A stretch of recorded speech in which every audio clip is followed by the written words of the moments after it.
Je vais faire un sujet ici qui va concerner donc ce qu'on appelle la cinématique d'un point, cinématique du point.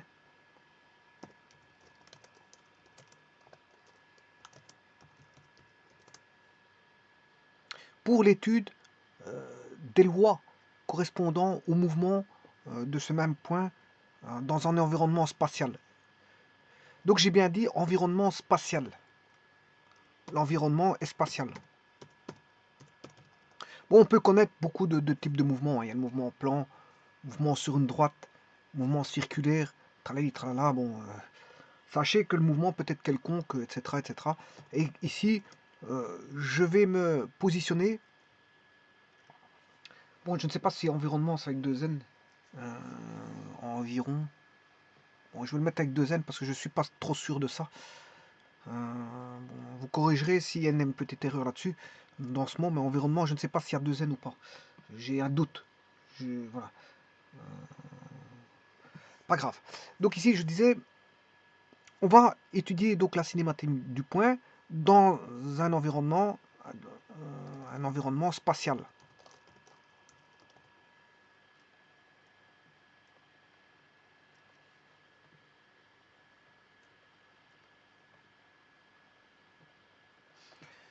Alors, qu'est-ce qu'il faut à la base?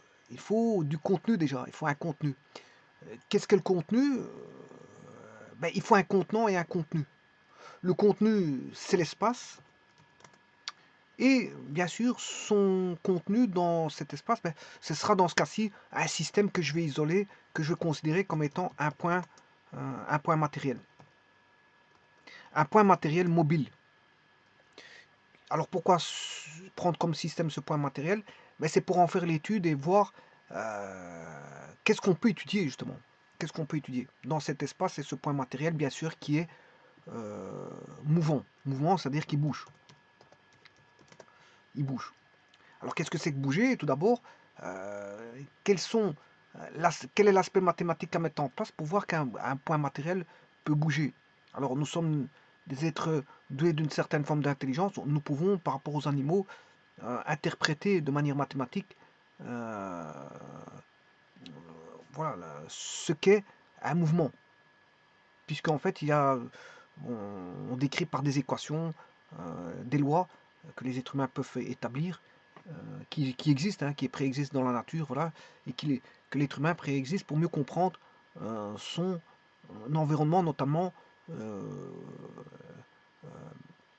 le fait que un point matériel peut bouger dans l'espace et comment décrire on va dire, décrire sa trajectoire, sa vitesse, comment est-ce qu'il varie rapidement, pas rapidement, tralali, tralala, au niveau de la trajectoire.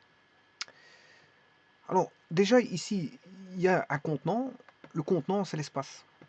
Et donc, l'être humain est capable voilà, de positionner à un instant donné, ben, je veux dire, un élément dans l'espace. Pourquoi? Parce que il a fait en sorte qu'il bon, qu'il a pu se créer ce qu'on appelle un repère.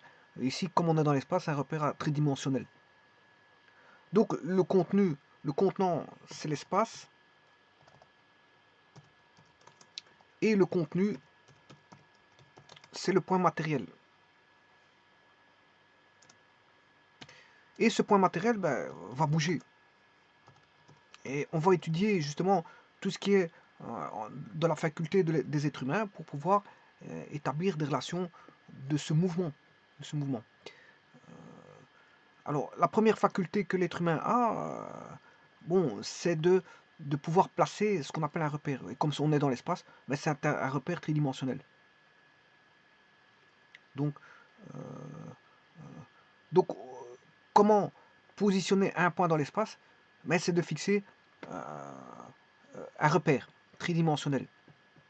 Puisqu'ici, comme je vous ai dit, euh, c'est la cinématique du point dans l'espace que je vais étudier. Voilà, donc on a une origine, bien sûr, des vecteurs de base, I, JK. Ici, on utilise un trirectangle, bien sûr, de base directe, JK. Donc on aura X, Y et Z. Alors ça permet de faire quoi? De positionner un point dans l'espace. L'espace étant le contenant, Mais maintenant, le contenant, je peux à tout moment, mathématiquement, et, dans cet espace, et, euh, positionner un point qui représenterait le point matériel. Donc je peux positionner, suivant ce qu'on appelle une coordonnée, positionner le point matériel en tout point de l'espace. Je peux le positionner, bien sûr, par rapport à une référence fixée, et bien sûr une référence qui est, on va dire, qui ressort le mieux, hein. On ne met pas des références n'importe comment, n'importe. Voilà, on ne fait pas du n'importe quoi. Le but, c'est de traduire des lois qui vont jaillir, voilà, euh, de ce qui est, voilà, perceptible. Donc, le but, c'est pas de rendre les choses difficiles, mais de les rendre faciles. C'est-à-dire en positionnant un repère le plus facilement possible. Une origine, là, qui nous sied le mieux. Alors ici, bien sûr, je décris le point d'un mouvement matériel. Le point matériel en mouvement. Parce que maintenant, je peux étudier plusieurs points en mouvement. Plusieurs points en mouvement, toujours dans un même repère, parce qu'on n'étudie pas, voilà, on peut le faire, hein, on peut le faire, mais généralement en cinématique, qu'est-ce qu'on fait? On met un repère, on met tous les points matériels par rapport à ce repère pour voilà, ne pas compliquer la chose. On fait pas, on peut faire voilà, mettre des autres repères, mais à ce moment-là, faut prendre en considération, voilà, l'interaction des repères, hein. On aura le point matériel dans un repère, le point matériel dans un autre repère, et puis il faut prendre en considération, bon, l'interaction des repères pour les harmoniser ensemble. Bon, mais ici, bien sûr, pour le moyen le plus facile d'étudier un ou plusieurs points matériels, c'est de mettre un seul repère, de manière à, on va dire, harmoniser un seul repère, d'avoir un seul repère pour tous les points. Et donc de ne pas faire de traitement supplémentaire concernant, voilà, la translation de repères, les rotations, euh, voire les rotations de repères et translation de repères. Donc on se facilite la tâche dans un premier cas, dans un premier temps ici. Alors donc on a un contenant qui est l'espace. Bien sûr, mathématiquement, le, on va le munir d'un repère orthonormé direct ici, puisque voilà, un axe IJK, et qu'on a bien sûr un point matériel qui est dans cet espace, qui est un contenu. C'est un contenu. Bon, ce point matériel, je vais le mettre ici, voilà, et je vais le considérer comme étant le point matériel dénommé ici pour les besoins M, pour pouvoir voilà, savoir de quoi on parle. Le point matériel se nomme M. Si j'avais deux points matériels, il y aurait M1, M2, je les distingue. C'est un petit peu comme avoir, on va dire, des enfants, ben, on distingue les enfants au niveau des prénoms. Ici, c'est un peu la même chose. Comme ça, quand on appelle quelqu'un, ben, il n'y a qu'une seule personne qui vient et pas 6 personnes qui ont le même prénom. Voilà, donc on a un point M qui est positionné. On va en étudier donc son mouvement par rapport à un repère donné. Le repère, bien sûr, c'est le repère que je vais mettre ici. Maintenant, je peux faire l'étude. Pourquoi? Parce qu'il y a un repère, j'ai un contenu dans l'espace, qui est le contenant, j'ai un contenu, j'ai un point matériel. Et je désire étudier, je veux dire, ce mouvement dans un repère. On sait bien que pour l'étudier, il faut un repère. Il faut traduire des choses, il faut traduire mathématiquement l'observation. Et l'observation ne le fruit que, bien sûr, d'avoir posé un repère et d'avoir mis, bien sûr, des positions qui sont définies par rapport à des nombres, qui est ce qu'on appelle la position dans un repère. Alors ce repère, bien sûr, c'est le repère OIJK. On a bien sûr l'origine, I étant le vecteur de base. On a les trois vecteurs de base, voilà. Donc on a bien un repère, et ça c'est le repère R.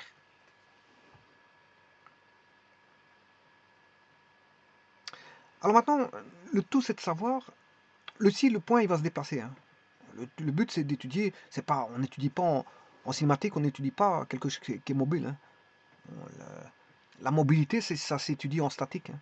Donc voir quelque chose qui est fixe, ça s'étudie en statique. Bon, on a deux cas de possibilités dans l'espace. Soit un point est mobile, soit il est fixe. On n'a pas d'autres possibilités. Alors je vous rappelle que rien n'est mobile, rien n'est fixe, rien n'est fixe. Parce que, bon, si vous prenez une échelle sur un mur, vous allez dire, ouais, elle est fixe. Ouais, d'accord, dans le repère, dans un certain repère, elle est fixe. Mais la Terre tourne, hein. La Terre tourne, donc tout est en rotation dans l'espace, hein. Dans l'espace, tout tourne, tout tourne. Voilà, tout tourne, donc tout est toujours en mouvement, donc il n'y a rien qui est fixe. Bon, oui, si on considère un système et qu'on en voit uniquement l'échelle sur un mur, oui, il est fixe, mais si on regarde par rapport au référentiel, voilà, de la Terre, le référentiel terrestre, euh, voilà, il tourne sur lui-même, hein, la Terre tourne sur elle-même, donc l'échelle, il est sur les référentiels de la Terre, donc voilà, l'échelle est subie à la rotation de la Terre, donc l'échelle tourne aussi. Mais à moindre mesure, on ne le voit pas fort, mais en tout cas, et en plus de ça, euh, la Terre tourne autour du Soleil, donc l'échelle est censée aussi tourner autour du Soleil. Donc vous voyez qu'il n'y a que des mouvements, il n'y a pas de... Quelque chose qui est fixe, c'est par rapport à une définition d'un système. Voilà. Fixe, c'est par rapport à une vue d'un système. Mais sinon, tout est mobile. Il n'y a rien qui est fixe. Il y a rien qui est fixe. Il y a toujours un mouvement par rapport à- on est toujours en mouvement par rapport à autre chose. Donc ici, on peut étudier soit le fixe, c'est ce qu'on appelle l'étude de la statique, ou soit l'étude du mobile. Mais là, on étudie ce qu'on appelle la cinématique, c'est mobile. Alors, des corps mobiles, ça peut être tout et n'importe quoi. Une voiture peut bouger, un moteur en rotation, ben, il bouge, il y a beaucoup de choses qui bougent, hein. Voilà, des soupapes dans une voiture qui bougent. Voilà, une personne qui saute en parachute, voilà, il est mobile. Voilà, on peut étudier tout ce qu'on veut. Un avion, un hélicoptère, on peut étudier un avion, un missile, une balle de carabine, une balle de pistolet, une flèche. On peut étudier tous des corps, je veux dire, qui sont mobiles, les voitures, les camions, euh, des soupapes, des courroies mobiles, etc. Tout ce qui est mobile, on peut étudier leur trajectoire, on peut étudier une mouche, des insectes, trajectoire des insectes, trajectoire d'une baleine, d'un bateau, trajectoire de ce qu'on veut. Donc, ce qui fait la définition d'un voilà, de la cinématique, c'est d'abord voilà, d'avoir une trajectoire. Trajectoire, c'est différents points mobiles. Trajectoire, c'est d'avoir différents points mobiles en présence. Donc on a la cinématique, on fait référence à d'abord et avant tout une trajectoire.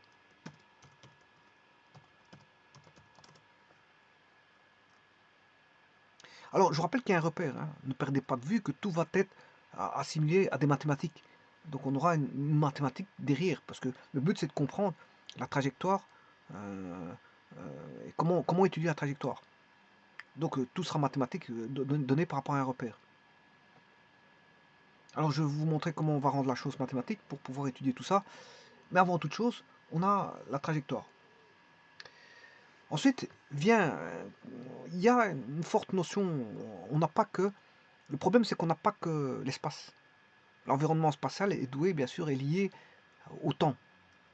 Donc on a ce qu'on appelle un espace-temps. On n'a pas un espace tout court.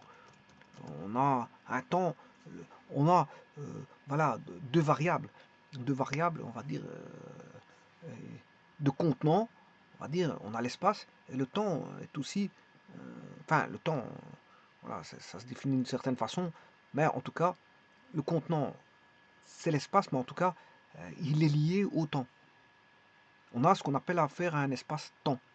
Un espace-temps. Donc, s'il est lié, on peut dire aussi que le temps est un contenant aussi, hein. Le temps, puisque c'est lié à l'espace, l'espace étant un contenant, ben, le temps est aussi un contenant, puisqu'il est lié à l'espace. Tous les deux sont des contenants. On peut voir la chose comme ça. Mais sachez que, bon, comme je vous ai dit, c'est un espace, oui. Donc, on aura des notions, bien sûr, de position, trajectoire, de position, puisque qu'est-ce qui va décrire la trajectoire? Mais c'est la position variable des points du point matériel. Voilà. Mais cette position n'est pas possible si on ne fait pas référence à une notion très importante qui est le temps. Et donc, on a bien sûr ce qu'on appelle des trajectoires, des positions, on a le temps, et la variation de la position en fonction du temps, ben, vous aurez compris qu'il fait définir une variable qui est ce qu'on appelle la vitesse. Alors, on peut avoir une vitesse qui est variable aussi, en fonction du temps. Et si la vitesse est variable en fonction du temps, ben, vous aurez affaire à ce qu'on appelle une accélération. Et donc, la cinématique a pour but justement d'étudier les trajectoires quelconques. Hein. Bon, on peut étudier, tout d'abord, qu'est-ce qu'on peut étudier? Ben, ce sont des objets. Des objets soumis dans un... Des objets soumis... Les objets ici, ce sont des points matériels. Hein. Ici, j'étudie points matériels. Matériel dans un environnement qu'est l'espace, qui est un contenant et qui contient aussi le temps. Et donc ce temps, avoir une position du point matériel en un point, ben, c'est considérer qu'il n'est pas au même endroit, qu'il est à un autre endroit, mais que pour passer d'un endroit A à un endroit B, ben, qu'il a fallu un certain temps. Puisque voilà, c'est comme ça. On ne sait pas faire passer, je veux dire, en un temps zéro, un point A d'une position donnée à une autre position en un temps t égale 0. T égale 0, c'est pas possible. Quoi qu'on pourrait avoir un temps qui tend vers 0, mais temps t égale 0, c'est pas possible. Parce qu'il y a toujours un temps qui s'écoule. Aussi minime soit-il, le temps s'écoule. Donc on ne peut pas se dire que bon, on peut avoir un temps t égale 0. Voilà. Temps t égale 0, ça voudrait dire qu'on pourra avoir ce qu'on appelle la téléportation. Hein. T égale 0, t égale 0, vous êtes d'un point A à un point B, c'est la téléportation. Bon, jusqu'à présent, on n'a pas encore trouvé tout ça, puisque pour l'instant, le temps, il s'écoule toujours. Voilà.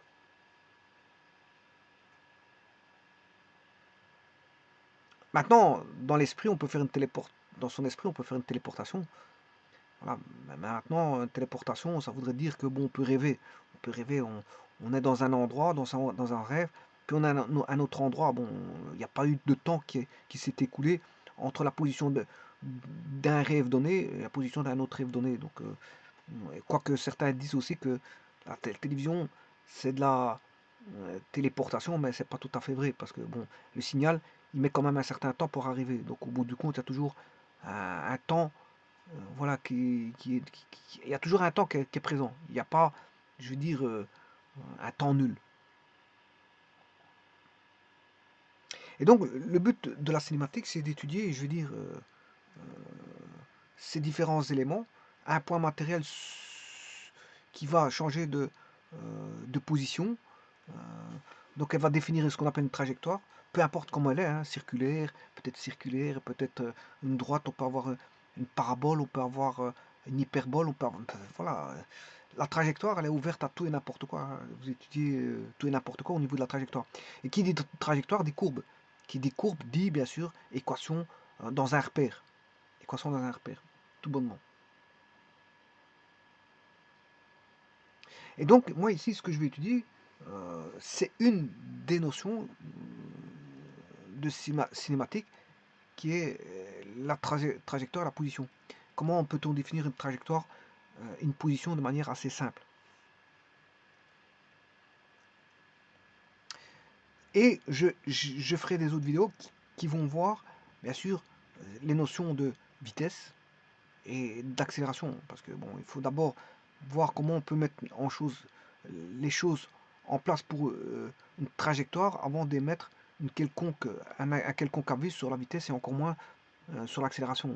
Il faut d'abord voir ce que c'est qu'une trajectoire. Sans ça, ben, vous n'aurez pas les équations de la vitesse et de l'accélération. Le point numéro 1, on ne parle pas de l'accélération et puis de vitesse et puis de trajectoire parce que tout découle, ça découle de l'un de l'autre par rapport à la trajectoire. C'est la trajectoire qui va subir, enfin c'est le point matériel qui va suivre une trajectoire qui va subir une certaine vitesse. Bon, on n'étudie pas la vitesse si on n'a pas de trajectoire donnée. Donc il faut d'abord définir une trajectoire. Et comment la définir? On la définit mathématiquement. Et puis on peut parler de vitesse. Et puis on peut parler d'accélération. Mais pas avant. Eh bien, la trajectoire, c'est ce que je vais étudier ici. Et sachez que c'est des mathématiques. Comme je vous ai dit, d'abord, il faut placer un référentiel. Et pourquoi c'est mathématique? C'est parce que c'est tout simplement de la géométrie. Bon, bien sûr, la géométrie, pas de la géométrie comme vous pensez. La géométrie euclidienne, parce qu'ici, la géométrie euclidienne, c'est intemporel, il n'y a pas de temps. Par contre, ici, il y a une notion de temps. Il y a une notion de temps, donc c'est une géométrie référencée par rapport à une notion temporelle. Donc cette notion temporelle va pas, les lois qui vont jaillir du point voilà, de la cinématique du point matériel sont référencées par rapport à un temps. Donc la vitesse, bien sûr, on aura la loi de l'espace, on aura la loi de l'espace par rapport au temps.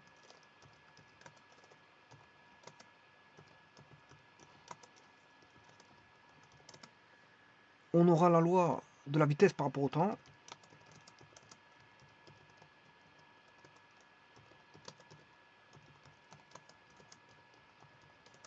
Et on aura la loi de l'accélération par rapport au temps.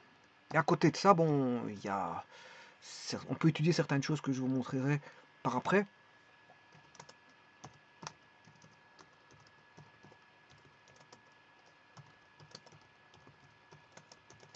On peut rajouter, bien sûr, certaines choses à ça. Et donc, vous voyez que c'est toujours par rapport au temps. Le temps, je dirais, est un invariant dans l'étude du point matériel. Le temps apparaît tout le temps. Il apparaît tout le temps. Quand on parle de trajectoire, c'est des trajectoires données par rapport à un temps donné. Parce que s'il y a une position, la position définie, on a un temps T1 et on a un temps T2, s'il y a eu mouvement, ben c'est qu'il y a eu, voilà, s'il y a eu mouvement, c'est qu'il y a eu une séparation de deux temps. C'est au cours d'un laps de temps. C'est au cours d'une différentielle de temps. S'il y a eu vitesse, c'est toujours par rapport à une variation de la position par rapport au temps. Donc là aussi, c'est par rapport au temps. Il y a un temps qui s'est écoulé pour avoir une certaine vitesse. Il y a un temps qui s'est écoulé pour avoir une certaine accélération. Donc les trois sont on va dire des variables dépendant tous les trois du temps. Alors maintenant, comme je vous ai dit, je vais étudier la trajectoire.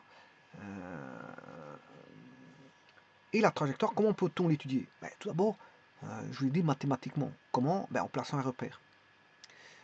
Donc, si je vais placer un repère. Alors, comme je vous ai dit, on est dans l'espace ici. Hein. J'étudie un point matériel dans l'espace. Donc, j'aurai un repère en X, Y et Z.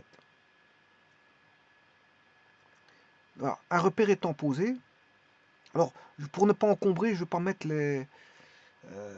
voilà, bon, on sait bien, ça c'est l'axe X.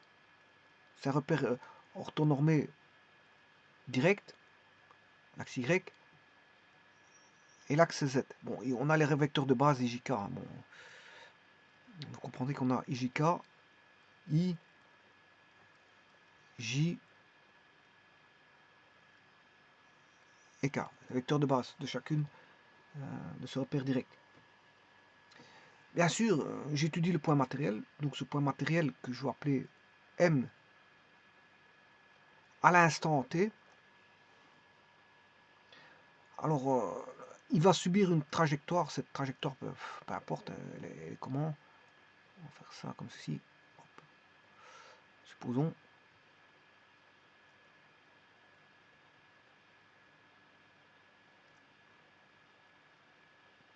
Voilà, supposons c'est une trajectoire quelconque, hein, pourquoi pas.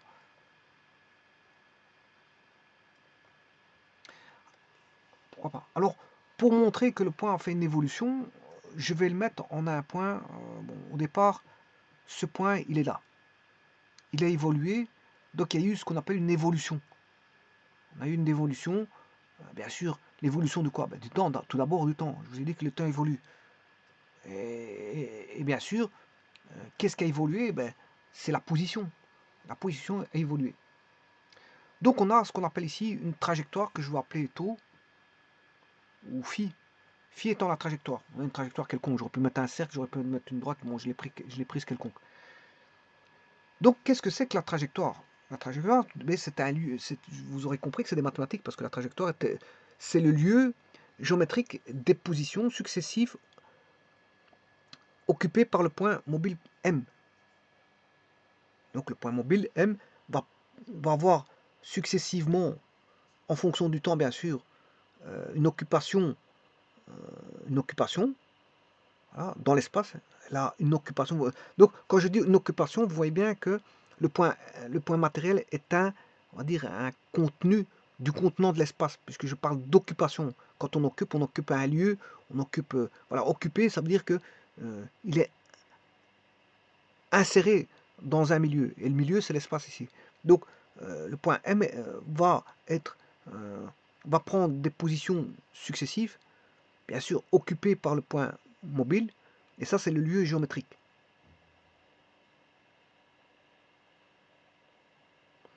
Alors, en fonction de ce, comment on appelle ça, de cette trajectoire que j'appelle phi, on peut avoir un certain classement des mouvements qui est basé sur les trajectoires. On pourra parler de mouvements rectilignes, de mouvements circulaires, de mouvements curvilignes, bien sûr, si leurs trajectoires peuvent être qualifiées de la sorte. Hein. Bien sûr, il faut le définir, ce qu'est un mouvement rectiligne, qu'est-ce que c'est qu'un mouvement circulaire, qu'est-ce que c'est qu'un mouvement curviligne, qu'est-ce que c'est qu'un mouvement hélicoïdal, qu'est-ce que c'est qu'un mouvement... voilà, un mouvement hélicoïdal, bon, il y a toutes sortes de mouvements qu'on peut définir.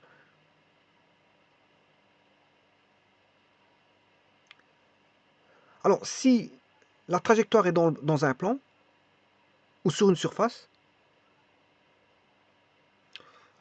bien sûr sur une autre surface d'un autre type, ben, par exemple une sphère, par exemple, on parlera de mouvement plan. Bah, s'il est dans un plan, bien sûr. Hein. Si la trajectoire est dans un plan, on parlera de mouvement plan. Si maintenant la trajectoire est sur une surface d'un autre type que le plan, bien sûr, voilà, on parlera par exemple, si on a la trajectoire qui est sur une sphère, on parlera de mouvement sphérique. Alors on a souvent la trajectoire qui est une courbe gauche. Hein. En général, on a beaucoup de trajectoires qui sont des courbes gauches.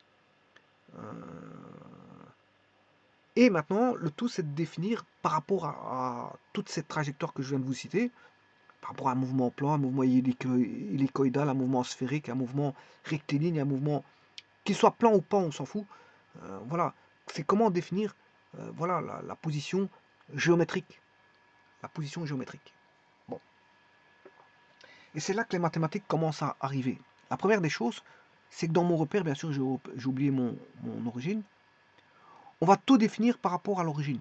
Bon, le but de ça, le but d'un repère, c'est ça, c'est de lier, d'attacher un point par rapport à un repère. On a, voilà, on a toujours, quand on dit un point où il est, ben c'est par rapport à quelque chose. La situation d'un point est toujours définie par rapport à quelque chose de connu. Voilà, par exemple, si on vous dit, voilà, l'église du village, quel village? Je ne sais pas moi, il faut définir déjà quel village. Quel village? Euh, bon, parce que des églises, il y en a partout. Donc il faut attacher, voilà, euh, quand on dit une forêt, ben, c'est quelle forêt? La forêt amazonienne, la forêt, bon, quand on vous parle d'une planète, ben, on s'attache à quoi pour savoir sur quelle planète on est? Voilà, ben, si vous êtes sur Terre, vous attachez au système solaire. Parce que si on prend la Terre, on la détache du système solaire, on l'envoie très loin, on ne sait plus où on est. Voilà, on a perdu notre repère. Donc la perte de repère, c'est on ne sait plus où on est. C'est ça. Donc ici, euh, qu'est-ce qui va faire en sorte qu'on a quelque chose de palpable, de connu, pour lequel on peut s'attacher? Mais c'est le repère avec son origine. Là, tout va se rattacher à ça. Tout point va se rattacher par rapport à un seul point. Tous les points de la trajectoire vont se rattacher à un seul point.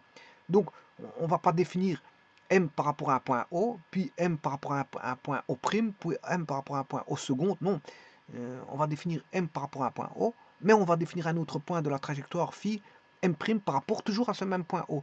Donc, on a toujours une base qui est immuable, qui est fixe, qui est le repère R, et donc qui est muni d'une origine, et cette origine-là, elle est immuable. Voilà, on a un repère fixe. Et ce repère fixe, on va toujours rattacher ces points variables, M, M', par rapport, M de t, M en fonction du temps, sur la trajectoire, va être ramené à quelque chose de fixe. Voilà. Donc, on a quelque chose de variable, on ramène tout à quelque chose de fixe, de manière à pouvoir mettre les choses en place. Alors, c'est quoi qui va être mis en place? Eh bien, vous aurez compris que c'est une notion vectorielle. Tout va être décrit, la cinématique du point va être décrit au niveau vectoriel. C'est pour ça que je vous ai expliqué tout à l'heure que il y a la loi de la position, la loi de la vitesse, la loi de l'accélération. Si je ne vous montre pas qu'il y a l'existence de repères en 3D, puisqu'on a un mouvement ici, on a l'étude dans l'espace, et qu'il y a des vecteurs position, je ne peux pas parler de vitesse, parce que la vitesse sera définie par rapport à des vecteurs position. L'accélération, pareil. Donc, il faut définir ce qu'on appelle les vecteurs position. Et c'est la meilleure façon, voilà, l'extrémité d'un vecteur peut donner la position en tout point par rapport à une origine, où l'origine est comment on appelle ça,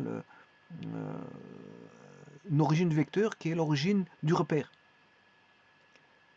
Voilà, donc ici, on a toutes des vecteurs position, et en tout point, je peux définir, ce vecteur position va définir en tout point, voilà, la position via l'extrémité du vecteur. Alors, ce vecteur, on peut l'appeler, c'est le vecteur position.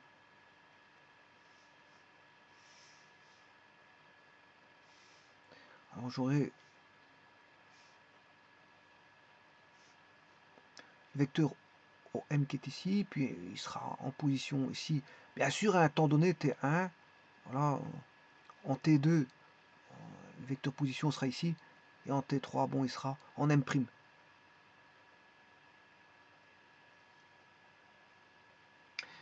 Et donc, ça c'est fondamental parce que j'ai un vecteur position dans l'espace.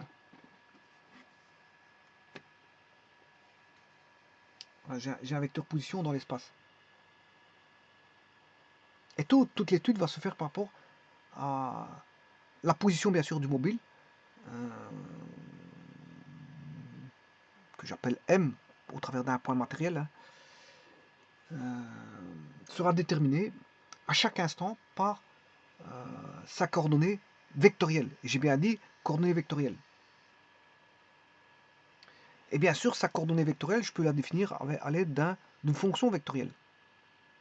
Une fonction vectorielle. Donc je pourrais écrire, par exemple, que OMT variable, je pourrais écrire ceci ici, OM de t, c'est variable, je pourrais écrire, c'est une fonction vectorielle du temps. Donc vous voyez que ce sont des notions purement vectorielles pour définir la position d'un point. Bon, et ça établit bien sûr une correspondance entre l'ensemble des points donnés, bien sûr en fonction des valeurs du temps. Bien sûr, le temps, on prendra bien sûr une origine des temps. Hein. Tout comme on prend une origine, tout comme on prend une origine de l'espace, on prendra une origine des temps. On aura un T0. Voilà, il faudra définir un T0. Comme on définit voilà, une origine O qui est 0, 0, 0, 0, il faudra une origine des temps T0. Voilà, donc tout se fera aussi par rapport à la définition d'une origine des temps. C'est bien de définir une origine de l'espace, mais on a affaire à un espace-temps, et donc si on définit une origine de l'espace, il faut aussi définir une origine des temps. Voilà.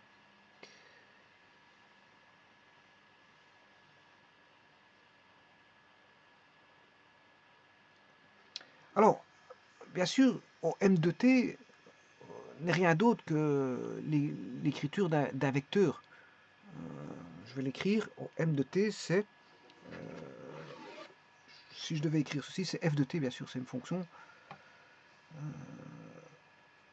M de t, c'est égal à x. Alors, x à la position au temps t, bien sûr, de i, plus y de t j, plus z de t k. Vous voyez que c'est un vecteur. Hein. C'est un vecteur. Alors maintenant, on ne parle pas forcément comme ça. On ne parle pas forcément comme ça. Alors comment pourrait-on parler? C'est de bannir le vecteur. Pour ne pas trimballer, pour ne pas, je veux dire, chaque fois écrire ceci. Bon, alors j'aurais pu l'écrire autrement.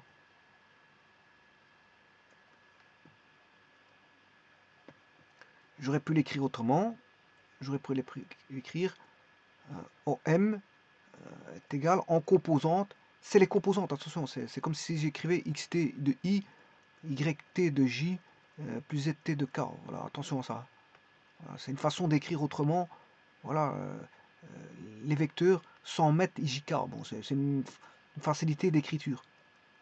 C'est une facilité d'écriture. Bon, mais généralement, pour ne pas écrire le vecteur, on va prendre la norme. Alors, comment avoir la norme? La norme de chacun, bien sûr, des composantes. Hein. La norme de la composante xt, ben, c'est xt. Comment avoir la norme de xt uniquement, la norme de yt uniquement, et la norme de zt uniquement. Comment faire ça? Ben, vous aurez compris que c'est par projection. On fait des projections. Bien sûr, c'est une projection sur l'axe x, une projection sur l'axe y, et une projection sur l'axe x, z. Donc on prend séparément, et ça c'est ce qu'on appelle une équation paramétrique. On aura ce qu'on appelle une trajectoire donnée par une équation paramétrique. C'est l'équation de la trajectoire, et généralement c'est comme ça qu'on va la donner. Dans l'espace on donne l'équation, et ça il ne faut pas perdre de vue. D'ailleurs j'attirerai votre attention que c'est pas quelque chose, je veux dire, qui vient rarement. Justement c'est quelque chose qui vient très très souvent. C'est très souvent on donne l'équation paramétrique. Assez souvent on donne l'équation paramétrique. Donc on se dit que la loi, enfin la trajectoire est connue. Quand on veut chercher les vitesses et les accélérations, on vous donne la loi connue sous forme d'équation paramétrique. Donc la trajectoire vous sera donnée sous forme paramétrique.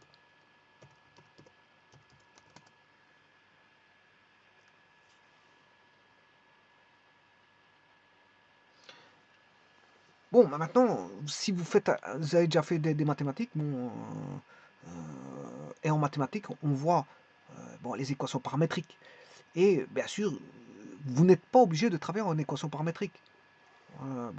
L'équation paramétrique permet de voir séparément chacune des... On met dans un tableau, hein, ça se met dans des tableaux. Vous mettez dans le tableau X, dans la première colonne X, deuxième colonne Y, troisième colonne Z, ou première ligne X, deuxième ligne. Je vous disposez en colonne ou en tableau, je vous montrerai comment on fait à ce moment-là. On peut tracer cette courbe-là, je veux dire séparément, mais généralement, pour bien la tracer, on revient en écriture d'équation cartésienne. Hein. Donc, et ça, en mathématiques, bien sûr, vous savez comment on fait, il faut éliminer le paramètre t, qui est le temps. Donc, ceci, qu'est-ce que c'est? C'est une projection. C'est une projection sur les axes qui permet d'avoir donc les équations paramétriques. Et à partir de là, ben, en éliminant le temps, ben, on peut avoir l'équation cartésienne. Bien sûr, l'équation cartésienne de la trajectoire.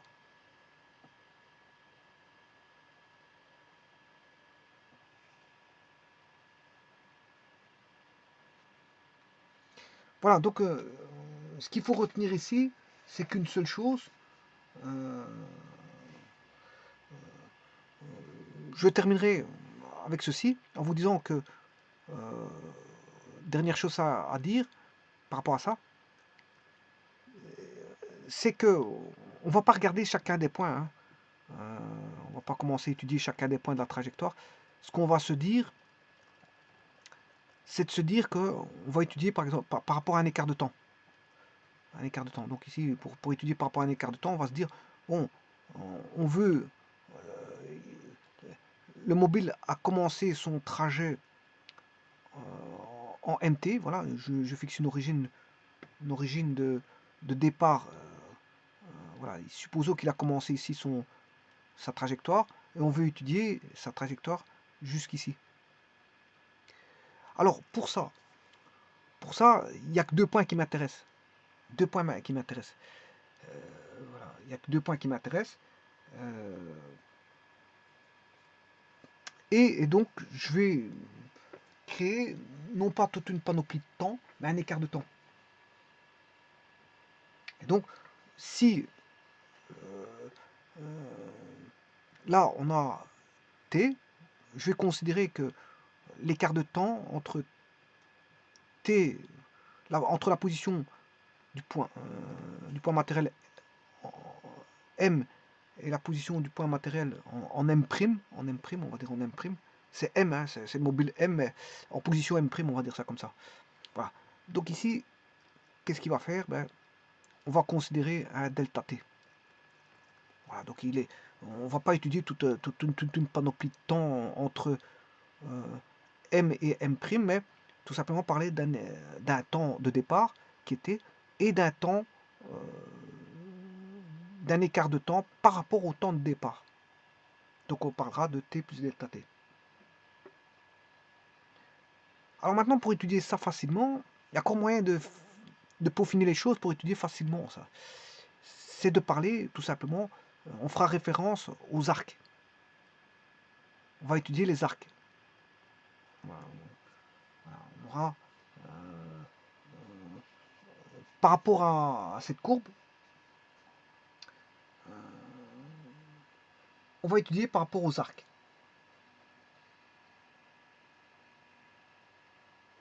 Donc cette courbe-là, il y aura un arc qui va être défini.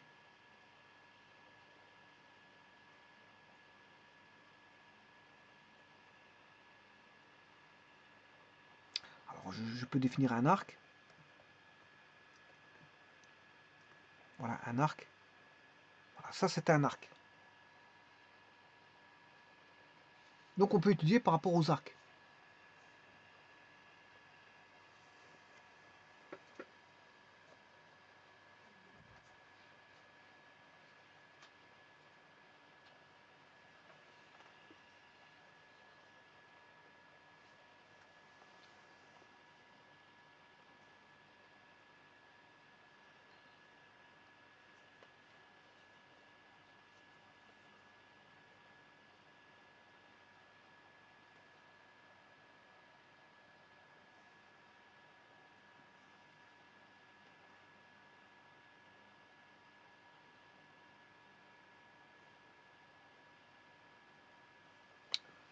Bon, ceci étant dit,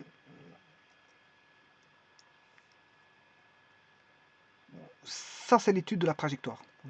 La trajectoire, donc il faut un environnement spatial, un repère, et on peut le définir tout ça par rapport à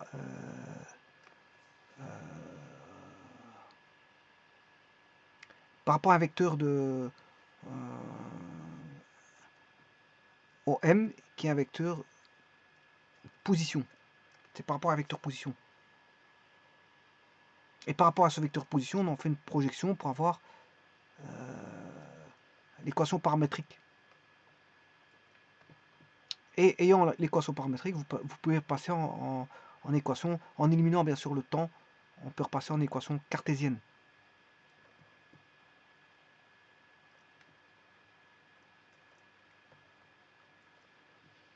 Bien sûr, équation cartésienne de la trajectoire. Hein.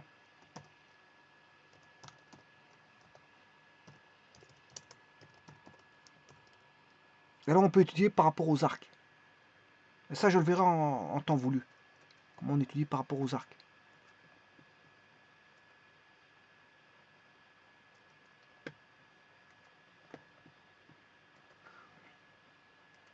Alors, on peut aussi définir des arcs et étudier par rapport aux arcs.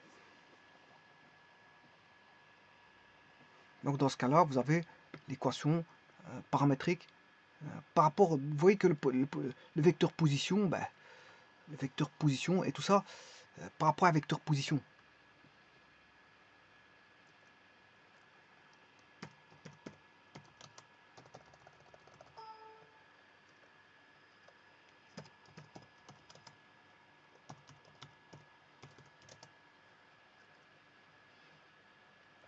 Un vecteur position.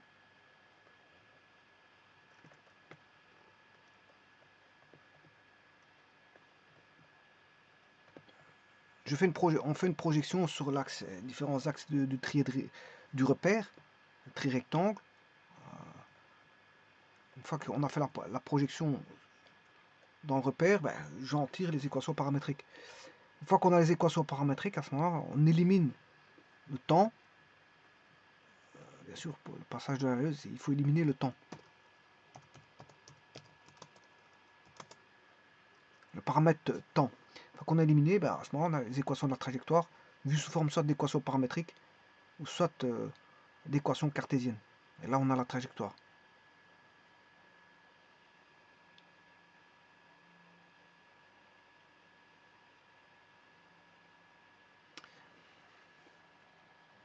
Alors, le delta t, il est petit, hein, c'est un petit intervalle de temps. Quand j'ai pris tout à l'heure delta t, pour vous montrer, c'est un petit intervalle de temps. Voilà, c'est un petit intervalle de temps.